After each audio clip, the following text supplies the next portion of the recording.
The Raiders' initial 53-man roster is no more. We'll tell you about all the changes that were made, plus some, here on Thursday's edition of the Locked On Raiders podcast for August 29th, 2024.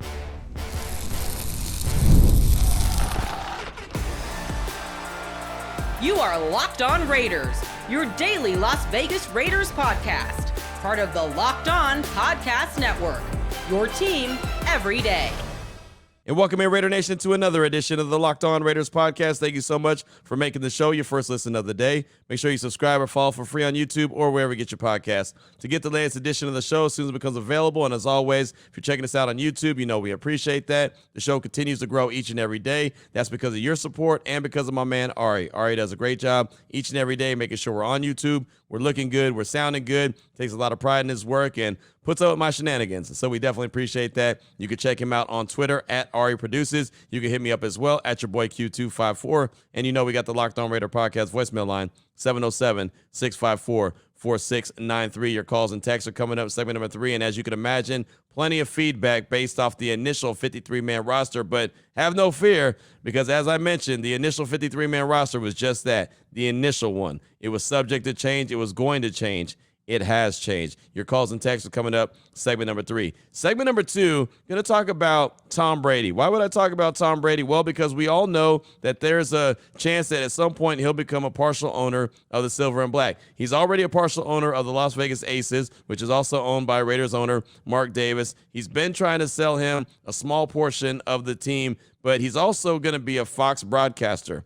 Well, they came out and they decided at the owners' meetings in Minnesota that we found out about on Wednesday, there's actually some rules in place for what Tom Brady can and cannot do if he's a broadcaster and also a partial owner of the Raiders. We'll talk about that in segment number 2 of today's Locked On Raiders podcast. Here's segment number 1, news and notes of the day, as I always do. And please believe there's plenty of news and notes to get to, and we'll jump right into it after I tell you about the title sponsor of this show, which is Game Time. Download the Game Time app. Create an account, use promo code LOCKEDONNFL for $20 off your first purchase. Terms do apply. Download Game Time today. What time is it? Game time. So let's go ahead and jump into it. There's a lot to get to in a little bit amount of time. The Raiders, as we know, on Tuesday at 1 p.m. Pacific time, we're down to an initial 53-man roster. But as I mentioned plenty on Wednesday's show, there's going to be guys that are going to be waived. There's going to be guys that are released. There's going to be injured players that are going to be waived, reserve injured, designated to return guys, all kind of different designations. There's going to be a practice squad filled out, and all of that took place on Wednesday afternoon, as a matter of fact. So let's go ahead and jump into all the different news and notes that the Raiders had with their roster, concerning their roster on Wednesday afternoon. Off top, and I'll kind of go with the latest first, and then I'll work my way up to the earliest moves. But the latest move was the Raiders signed free agent cornerback Darnay Holmes. They needed to sign him. They only had, at one point on Wednesday afternoon, 4 cornerbacks on the active roster. So Darnay Holmes, he entered the league as a 4th-round draft pick with the Giants back in 2020. He's played in 54 games with 11 starts over his first 4 seasons. His career totals in tackles are 107, 4 interceptions, 18 passes defense, 3 tackles for loss, 2 forced fumbles, and a fumble recovery. So that's for Darnay Holmes. He was part of the Giants team. He was drafted in 2020. And who was the defensive coordinator then in 2020? Patrick Graham, who's the current defensive coordinator with the Silver and Black. So it made sense that he was a guy that they brought in and they signed to a deal. So he's on the 53-man roster. They brought him in. They needed him. He's going to be depth at least, but you never know. He could work himself into a much bigger role. But with only having 4 corners on the active roster, they clearly needed to go out and make a move, and so they did. I thought that was a sneaky good move. He's still a young dude, and he's got familiarity with Patrick Graham. Patrick Graham knows what he can do, and he knows what Patrick Graham is going to want. He's a guy that can play inside and outside, so he has versatility. So wherever the Raiders may need him, whether that's backing up Jacorian Bennett or maybe backing up Nate Hobbs in the slot, he can do all that. So Darnay Holmes added to the 53-man roster. Also, the Raiders claimed defensive tackle Jonah Lalu from waivers, off of waivers by way of the Colts, and safety Thomas Harper off waivers by way of the Chargers. So, again, as I mentioned before, when I was going through what the definition of, these different designations were, and I said these players that are waived, they have to clear waivers before they can go and sign with any other team. So Lalu and Harper both had less than 4 years of experience in the National Football League, so they had to clear waivers. The Raiders had the 13th pick in the waivers. So anytime that a guy went to waivers, the Raiders had to be in that 13 spot. So if 12 teams passed on that player, then they could slide and get him, like they did with Lalu and they did with Harper. And so that was what happened with those guys. Lalu is 6'5", 292 pounds, was originally selected by the Colts in the 7th round of the 2024 draft, and then he was waived right before the final roster cutdowns. He is a Vegas native. That's pretty cool. He went to Centennial High. He played on both sides of the ball and earned all conference honors as a senior. So that's a Lalu. That's a big defensive tackle. We've talked about the defensive tackle room getting a little bit more depth. We know Christian Wilkins, first team guy. We know John Jenkins. We know Adam Butler. But what else did they have? Well, they had at one point Byron Young. We'll talk about him in a hot minute. But now they have defensive tackle Jonah Lalu added to the mix. And when you claim a guy off waivers, you have to add him to the 53-man roster. So keep that in consideration. Also, Thomas Harper, the safety, and he's a guy that they claimed off waivers from the Chargers. He's listed as a safety, but he has the versatility to play the cornerback role as well. He's actually a guy that the Chargers are pretty high on. They held him out of the last preseason game. He's a little bit nicked up right now, so they thought that they were going to go ahead and waive him, stash him on the practice squad for a hot minute, and then allow him to get healthy. But Tom Telesco and company saw him on there. They knew what he was able to do, and they claimed him off of waivers. So he is currently on the 53-man roster as well. He's 5'10", 195 pounds. Entered the league as an undrafted free agent with the Chargers before being waived at the final roster cutdowns. He played 4 seasons at Oklahoma State before transferring to Notre Dame for his final collegiate season. And in 2023, as a member of the Fighting Irish, he played in 11 games with 10 starts, had 39 tackles, 25 solo, 6 tackles for loss, 2 sacks, 3 passes defense, a quarterback hit, and a forced fumble. And my guy, Vinny Bonsignore, is a big Notre Dame fan. So as soon as Harper was claimed off waivers, he was like, Q, the Raiders got one there. They got one there, a guy that, again, is listed as a safety, but could slide up in that cornerback role. And remember what I said, the Raiders at one time only had 4 cornerbacks on the active roster, on the 53-man roster. So they obviously needed some added bodies there.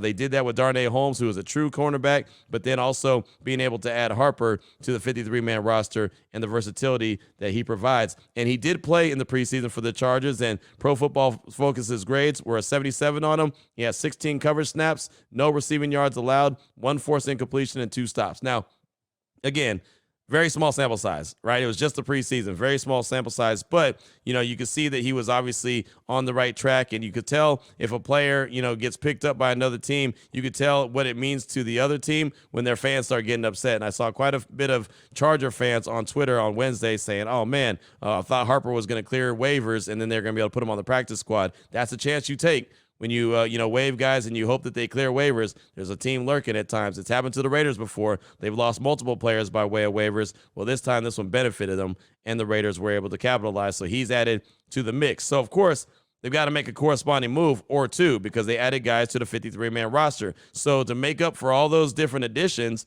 they waived defensive tackle Byron Young, the former 3rd-round pick out of Alabama, a guy that we talked about quite a bit here on the show. I was surprised he made the initial 53-man roster, but when I saw those additions, I was like, oh, yep, Byron Young, he's going to be a done deal. And so he's been waived. Now he's got to go and try to clear waivers. Cornerback MJ Devonshire, 7th-round pick from this year out of Pitt, the cornerback. He was waived. So he's going to be a guy that's going to look to try to clear waivers. And they placed cornerback Brandon Faison on the reserve injured list. And again, another guy that I've talked about quite a bit here on the show because he just hasn't been available for really the last year. Last year, he wasn't available at all. And then this training camp and preseason really wasn't available either. He went out there and practiced a little bit on Tuesday, but was not surprised to see them put him on the reserve injured list on Wednesday. And I had someone hit me up on Twitter. I was like, wait, hold on. Does that mean his season's over? And so I had to reach out to the Raiders because I wanted clarification. And they hit me back. We're like, no, since he did make the initial 53-man roster, they didn't have to designate him to return. So he can come back whenever, but he's got to miss the first 4 games of the season. So it's almost like he's on the PUP list. Like I was talking about Colton Miller and JPJ and saying they had to be back by the 27th. If they weren't activated, they'd miss the first 4 weeks. Brandon Faison's guaranteed to miss the first 4 weeks. So that's another reason why I said that the Raiders only had 4 guys active in the cornerback position on the roster because Brandon Faison had been put on the reserve injured list. And again, he can come back after week 4. So there's that. Those are some of the roster moves. But then they also started to put together their practice squad. They've got 14 guys currently on their practice squad. You can have 16.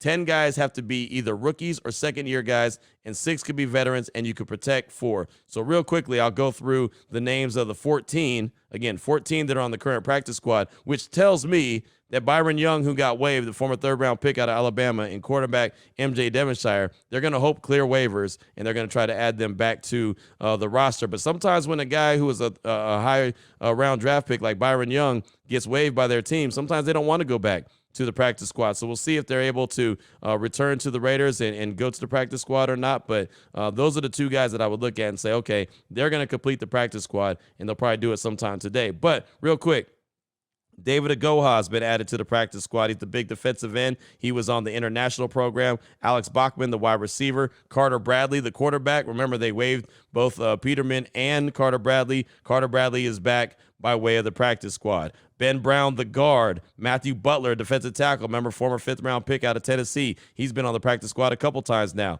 He's added back to the mix. Jalen Guyton, the wide receiver out of North Texas, guy that played for the Chargers, a guy that Tom Telesco knows really well. He's on the practice squad. Running back Sincere McCormick. Center Will Putnam. That was the guy that got into a little fisticuffs in the practice against Robert Spillane and Max Crosby. There's not too many guys that step up to those 2 dudes, right? Robert Spillane and Max Crosby. But Will Putnam was that guy, so he's added to the practice squad. Phelan Sanford, the safety, he's added. John Samuel Shanker, the tight end. Charles Snowden, the guy that I was surprised was waived by the Silver and Black, and I'm actually surprised that no team picked him up. I was glad to see that. I think he has a role on the active roster, and if anything doesn't go right with Tyree Wilson, maybe he's a guy that has to be activated sometime during the season. So Charles Snowden returning to the practice squad, I thought that was a big deal. Dalton Wagner, the big tackle out of Arkansas, and when I say he's a big tackle, he's a big tackle. Remember, he got IR'd last year, his rookie year, and they had some high hopes on him, but he was always banged up quite a bit when he was in Arkansas. That was the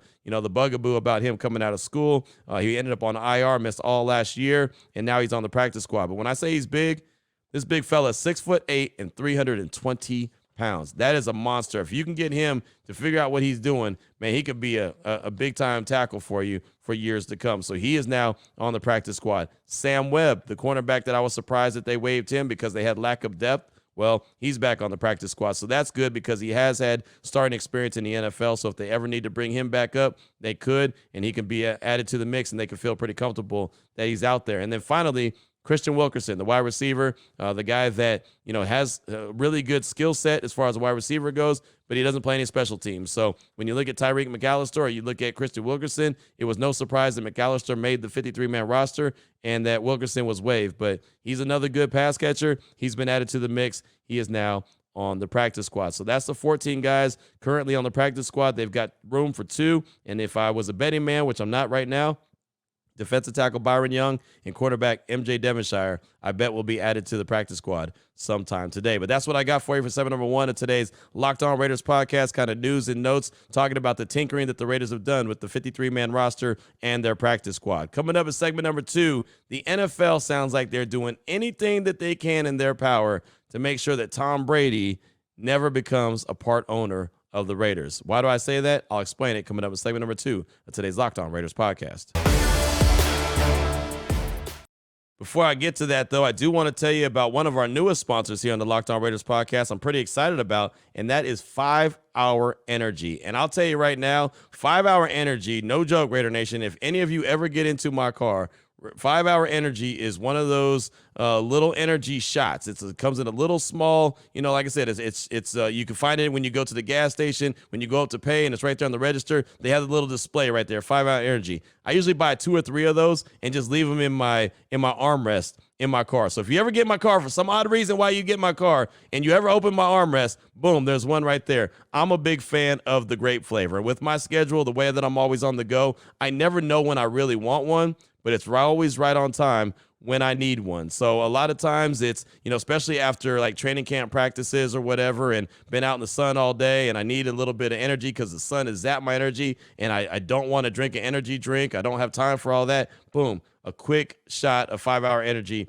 is fantastic. Zero sugar. It's convenient, portable size. It's a perfect pick-me-up for getting stuff done. 5 Hour Energy website has flavors galore. Watermelon, tropical burst, grape is my favorite, berry, and more. There's a flavor for everyone. You should try them all. On the site, you even have the option to build your own 12-pack or 24-pack. You choose the flavors, and it's delivered right to your door. If you go to 5hourenergy.com, that's number 5hourenergy.com, and get some 5-Hour Energy product today, you can use my promo code, my personal code, LOCKEDONFB, LOCKEDONFB, to receive 20% off your order. This offer is only valid until September 30th on one order and cannot be used with other promotions. The code is not good on subscription orders. Go to 5hourenergy.com today. Make sure you make that happen. All right, Raider Nation, here we go. Segment number 2 of today's Locked On Raiders podcast. Want to get into the conversation about the NFL and the fact that it just seems like they don't want Tom Brady to be a partial owner of the silver and black. And let me just go ahead and say it off top. I don't care if it happens or not. Right, it's not going to make any difference for me. I don't think Tom Brady is going to all of a sudden make the Raiders some winning organization. They're going to go to the Super Bowl because he's a partial owner. I don't. I mean, there's celebrities around the league that are partial owners of different teams, and folks that have no kind of pedigree with the NFL at all that want to be partial owners. And hell, Richard Seymour, who obviously has a lot of love for the Raiders, and the Raiders have a lot of love from him. He sounds like he's trying to be a part owner of the silver and black as well. But it's just funny. It just seems like that the NFL really does not want Tom Brady to actually become a part owner. There's been multiple times that they've had the conversation about him. There's been multiple times that they went to vote on it, and they said no. By looking at the sale price, it's not enough money. It's not, it seems like there's always a reason, right? And so now they've got the owners' meetings going on in Minnesota, and I wasn't even aware that they were going on in Minnesota, but we found out early Wednesday, that all of a sudden there's some rules in place if Tom Brady does become a partial owner, because remember, he got the deal with Fox to be a broadcaster, to be a part of the A team. Like, he's going to be the guy on the best game every single week on Fox, and he's the color commentator. So what Tony Romo has been able to do at a very high level, they're expecting Tom Brady to be able to do. What Greg Olsen has been able to do at a very high level, they're expecting Tom Brady to do. And they've paid him, and they've offered him a huge deal. Remember, he agreed to a 10-year, $375 million contract to join Fox as an analyst once his playing career was over. That was actually in 2022. He agreed to that deal. He retired in 2023 and agreed to begin at Fox in 2024. So that means this season, Tom Brady is going to be in the booth. So these are the Brady rules. And look, I'm not mad at all at the NFL for saying that these rules need to be in place. It makes sense, but if he actually does go through with it, and if they do make him a partial owner, they're going to really take away from what he's going to bring to the table, or potentially could bring to the table as an analyst. And let me tell you why. And this is straight from Minneapolis. They say if Tom Brady is approved as a partial owner of the Raiders, he'll be forced to abide by unique and severe restrictions in his dual role as a broadcaster, according to a presentation given to team owners at Tuesday's NFL meetings in Minneapolis. The league confirmed to ESPN that among the restrictions, Brady would not be permitted to be in another team's facility, would not be permitted to witness practice, would not be permitted to attend broadcast production meetings, either in person or virtually. And that's if he were to become a limited partner with the Raiders. He'd be subject to other league policies common to the owners. So let me stop right there. And one of the biggest things, it's one thing to be in another team's facility. You can't do that. Okay, you could probably get around that. Not permitted to witness practice. Okay, you could probably get around that and still have a good broadcast. But not being able to be able to attend broadcast production meetings, that is huge. We hear about those production meetings all the time. Whenever I have Jason Horowitz on my radio show, or even when I had him on the pregame show during the preseason, he always said, well, Q, when I was sitting down with Antonio Pierce during our production meetings, this is what he said. Like when the Raiders were going through their quarterback competition and going into the Dallas game, I remember asking Jason specifically, okay, so in this game, what are you looking for that quarterback to make their get their job and earn this job? And he said, well, I'll tell you what AP told us in the production meeting, that he was looking for someone that could provide a spark, not only in the game, but in the season. The first quarter of the season, really provide a spark. And that's when I said, and I put the sound right here on the podcast, on the Locked On Raiders podcast, that to me sounds like Gardner Minshew. But he got that knowledge in the production meeting. So that's stuff that you could bring to the broadcast. So if Tom Brady's in that production meeting and AP drops that nugget like that, he could be in the game and say, well, as we're looking at this, we're looking at the quarterback who can, or we're looking to identify the quarterback who can give the Raiders a spark. Well, he's not going to be able to do that. He's not going to be able to be in those meetings and get that inside information because they're afraid that, well, as a partial owner of the Raiders, he's going to come back and tell the team, well, what he's learning. And, he probably wouldn't do that because he probably wouldn't want to risk his job and, the integrity of his job. But how does another team know that? And then how does another team say the Raiders, upset Kansas City in a big game and knock them off their quest to be a three-peater? What are they going to say? Oh, well, Tom Brady was on the call. He must have took back the notes that he learned being at our practice or being in our facility or being in the production meetings. So that's not going to happen. They won't allow him to do that. So it goes on a little bit further. He would be prohibited from publicly criticizing game officials and other clubs. While Brady could, in theory, state that he disagrees with a call on air, he'd be subject to fines or even a suspension if he went too far. So think about that. Think about how many times you hear a broadcaster say, oh, that's just a bad call. Yeah, that's a really bad call. That if they decided that he went too far on that, he could be subject to fines. So he really wouldn't be able to probably speak his mind, right? Or, hey, there's no way that was, a roughing the passer penalty. What are we doing here? The league is getting softer. All of a sudden, boom, that's a big-time fine. And, he's got, plenty of money, so he could pay it. But it's just he's not being able to speak freely. He also would be subject to the league's gambling policy. So everything that the league tells the players and coaches and anyone that's affiliated with the league right now that they can't do, like you can't go into a sports book during the football season. You can't place a bet on a football team. You can't do this, that, and the third. There's a lot of rules that they passed out, and they kind of detail them in great detail so they don't make mistakes. He'd be subject to the league's gambling policy. Also, he'd be subject to the league's anti-tampering policies. He'd be permitted only strictly social communication with members of other clubs, according to the slide that the league presented on Tuesday.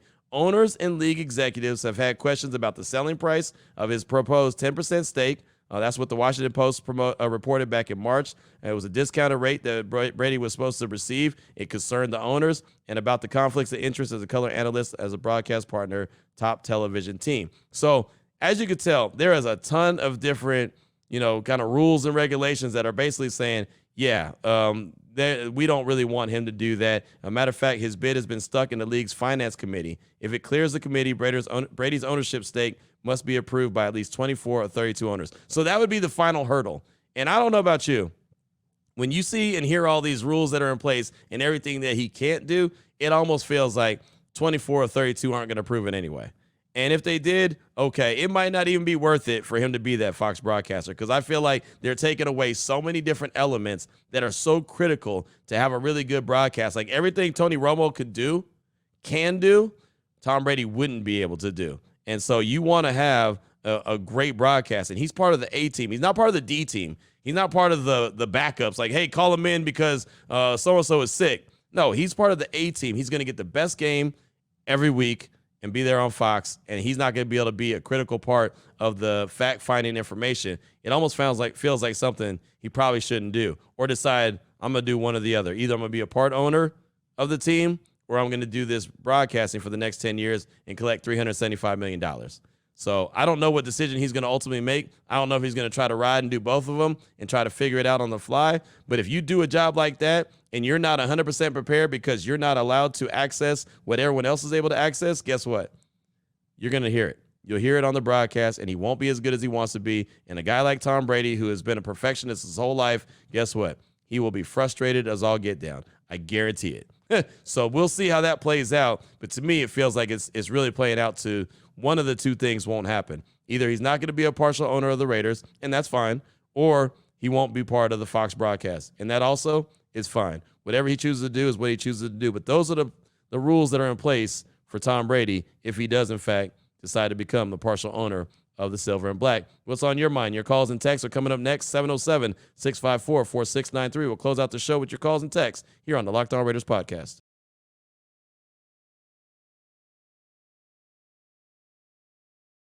Here we go, Raider Nation. Segment number 3 of today's Locked On Raiders podcast. Your calls and texts. You have that Locked On Raider podcast voicemail line, 707-654-4693. Let's start things off with Josh in Louisville. He's calling to comment on the 53-man roster and how he feels it stacks up. Here he is, Josh in Louisville. Hey, what's up, in Louisville. I was just kind of calling on my thoughts on the 53-man roster and the depth situation and everything. So I think the roster is upgraded from last season. I think we're better quarterback than Minshew. I think the offensive line's better.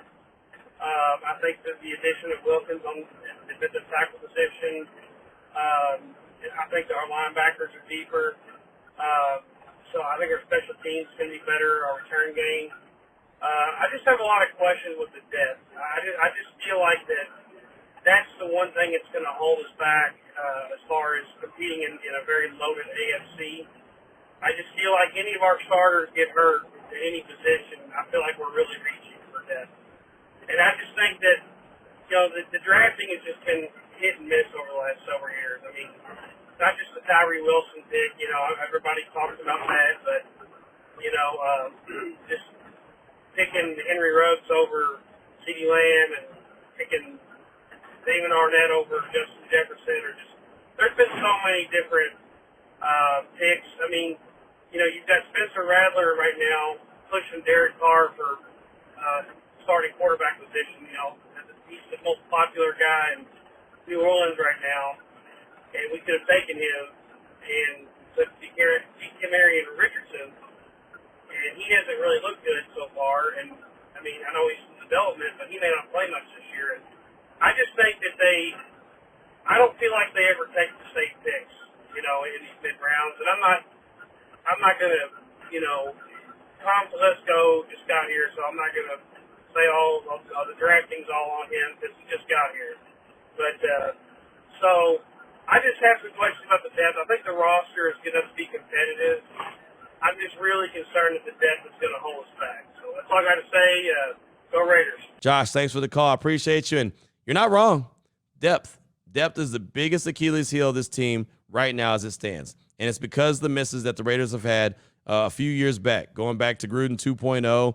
Even go back a little bit earlier when Gruden first arrived with the team the second time, and Reggie McKenzie was still the guy. They just have not had a very good history of drafting, especially in the first round when they had all those multiple first-round picks, and they have nothing to show for it, right? They ended up with Cleve Farrell. They ended up with Josh Jacobs. They ended up with Jonathan Abram. They ended up with Henry Ruggs, and they ended up with Damon Arnett. The only guy who ended up being a player out of all those guys is Josh Jacobs, and he's not even on the team anymore.